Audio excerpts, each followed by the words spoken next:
Hey, how are you? Have you ever wondered what it truly takes to get your art noticed in the real world? How do you cut through the noise and make yourself a name as an artist? As a soon-to-be empty nester and venturing into the art world, I'm constantly looking for ways to share my artworks with the world. An online presence isn't enough. Real-life opportunities are essential to promote my art. Becoming an experienced and professional artist is a journey made out of countless baby steps. Let me take you on one of these journeys, which actually already started last autumn and it is still ongoing, where I entered one artwork into a juried art call. During my weekly scheduled research hour, where I research all sorts of different art calls, I came across a quite interesting art call. And this art call meant that I had to paint bigger, so usually I paint like 30 by 40 or 40 by 60 centimeters.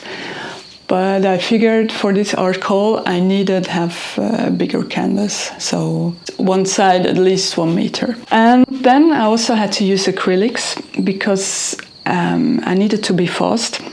There wasn't that much time for my usual oil paint to dry, so I had to use acrylics, which I haven't used in ages. And the third thing was that I had to paint it in black and white. So they actually wanted a grey painting. So I usually paint in colors, in harmonious natural colors. So while I was waiting for the order to ship, I actually set some time outside of my regular painting process to research this event, to think about what I actually wanted to create. It was an art call for celebrating 600 years of the Grey League, a significant alliance of various valleys in the Graubünden region of Switzerland, aimed at mutual defense and cooperation, fostering unity and resilience among the region's inhabitants. I began to immerse myself into this time 600 years ago, so 1424. And I used to be a farmer. I had a very small mountain farm with milk cows and pigs and goats and everything. So I sort of have a slight idea how it could have been. I decided to highlight the strong dependence of those people on the weather and nature's forces.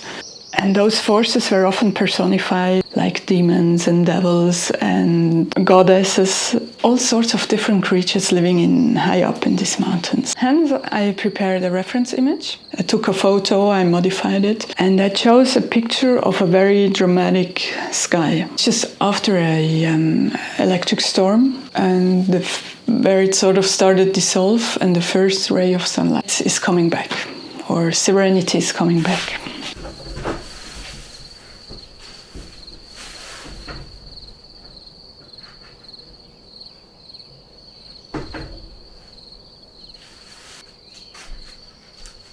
The title, Fil de Sambroch, refers to the local mountain range. Fil means mountain range, and Sambroch is actually Saint Ambrose, or Ambrosius, the patron saint of bees, domestic animals, and learning. I guess that the long winters were filled with tales and legends and sagas, like the one of the Saligen maidens. These wild women are said to live high up in the mountains beneath the rock. So depending on how they are treated, they can bring healing or mischief to humans. When the alpine herdsman loses a cow in the fog, the Saligen maidens help him find it. But if someone curses God and the world in the mountain, they let stones roll down. When the fog descends on the mountain village, and not even the church tower is visible anymore, the Saligen maidens come down to the village. There have been reports of marriages between them and men from the village, but the conditions are always the same. Never ever mistreat, lie to, or speak ill of a Saligen maiden. Those who violate those conditions will see the maiden vanish without a trace, leaving behind a previously flourishing farm and children. Eternal snow, steep rocks, cold and fog, and the chamois that trigger rockfalls in their flight from the intruding seeker, these are the elements that define the Saligen maidens. I interpret this saga as a way to counteract narcissism in these vulnerable communities, a theme that remains very relevant in today's geopolitical landscapes. I happened to paint the piece in one go. I started early in the morning and finished quite late, and I was actually quite tired at the end, but I had a lot of fun and it was a very satisfying process. The painting is actually more expressive than my usual work. I used wilder gesture, and this black and white added a lot of drama to it, emphasizing this influence from the weather and the nature forces. So actually also to break up this black and white theme, I spray painted the boards in some vivid neon pink color. This makes the painting stand out from the background, eliminates the need for framing, and most importantly, it enhanced the drama of the artwork. So after finishing the painting, I wrote my proposal and had to wait for a response. They were actually quite quick, though. I'm very happy about that. While waiting, I reflected on my past year. So I had actually started participating in art calls quite systematically. So accumulating those CV, curriculum vitae points is like a currency. I guess the more points on your CV you have, the more opportunities you can access. Yeah, my success rate isn't that great. I guess it's all part of the process. So, did I finally get accepted? Yes, I did. I was quite happy. And then I became quite nervous actually, because this was not the end of the journey, but only the beginning. I guess transporting the painting was an adventure of itself. I packed it with tons of bubble wrap, and my husband and I set off on a snowy drive through the Swiss mountains.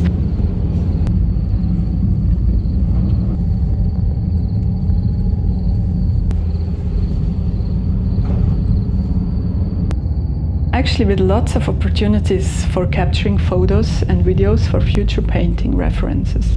I go on excursions and take photos of beautiful sceneries whenever I can.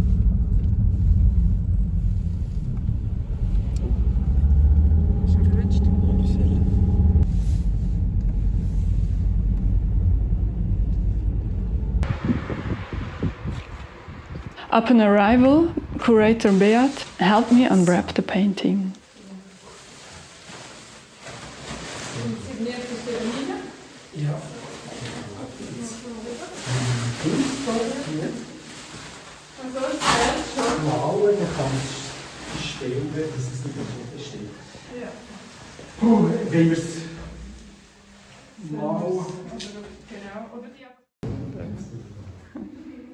Ja, ich finde...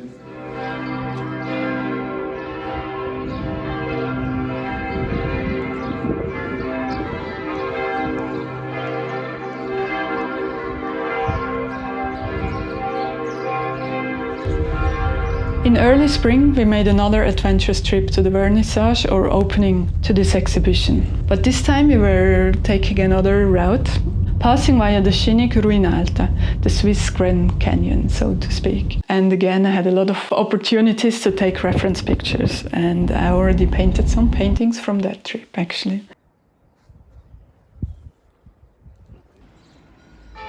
The vernissage, or opening, was held in the stunning Wappensaal of the museum room.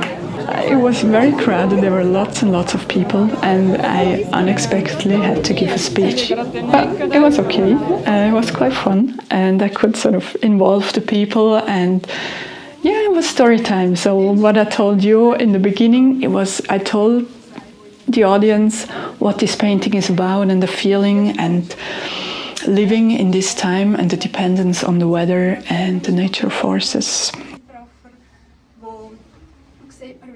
The event featured delicious food and specialities, engaging conversations, networking, and new subscribers to my newsletter. So, in case you would like to subscribe as well on my monthly newsletter, the link is in the description below.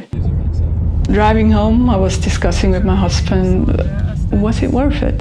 Yeah, I gained a new CV point, some invaluable experiences, and I challenged myself to paint something slightly different and with different media. So I sort of stepped outside my comfort zone, but in the end it was very rewarding because I got accepted. I networked with curators and other potentially important people in the art environment. I was talking to potential future clients. Yeah, I had some new subscriptions in my newsletter list. And subscribers also on my Instagram and YouTube, which is always nice. So they get to know me in real life and then they subscribe, and so we can nurture our relationship. However, the painting wasn't sold at the opening. I had expenses which weren't covered by the art call, so I didn't get any compensation for this art call. Sometimes they include a couple of $100 for traveling and material costs. This didn't apply to this art call. I guess this is often the reality as an artist. But the exhibition runs until November 3rd, 2024, and my painting is still out there. So maybe, or hopefully, my dramatic painting finds a forever home in the near future. Fingers crossed.